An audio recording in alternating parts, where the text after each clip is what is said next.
I'm gonna shoot forward, and he's gonna have 2 active butterflies. Go ahead. Now, from this position, all I'm gonna look to do is get 1 shin to shin.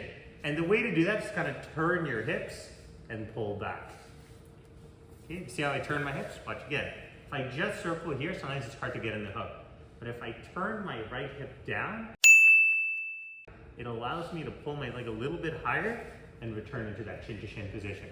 My foot will drive to the center, my knee will drive to the center, and together they'll create like a compression. Now I'm gonna clear and land in a flattened half butterfly. I expect that he'll take the underhook on me here. I'm not super worried about that. What I want you to see is that I'm not neutral. I'm a little bit more right hip low, right hip sprawled, and I'm active on my right foot outer toes. As I secure the crossface, this is a pretty good passing position and I can for sure pass. But my problem here is he has a little bit too much mobility and power. So what I'll do is I'll walk a little bit inwards and I'll slice my foot inside and I'll hook.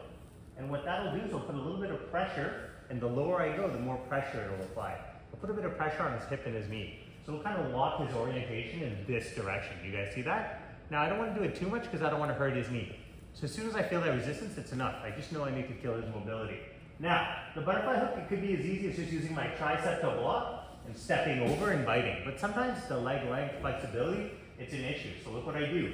I pretend to backstep and he's going to trap. And as soon as his leg becomes extended and his knee goes further away from his body, I'm going to block and step over.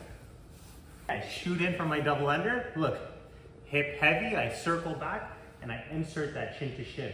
I'm going to clear and land. When I land, I'm not sitting on my hip, okay? But I am sitting lower on that hip and not directly on that hip.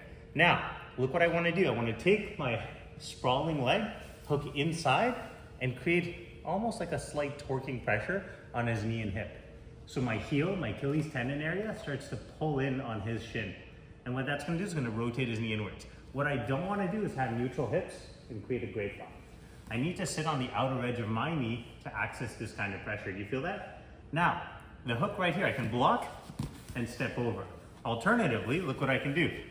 I can pretend to backstep, and as soon as that extension happens, it's easier for me to block and step over. So you really do have to sit on the outer edge of your knee to access this hook here. Right here, do you guys see that? If I sit on the outer edge of my knee, this becomes very accessible. If I sit on the bottom or top of my knee, I don't really get that same bite. I have to use my Achilles right there to apply that pressure. Everybody got it? Okay, 1, 2, 3, let's go back to it.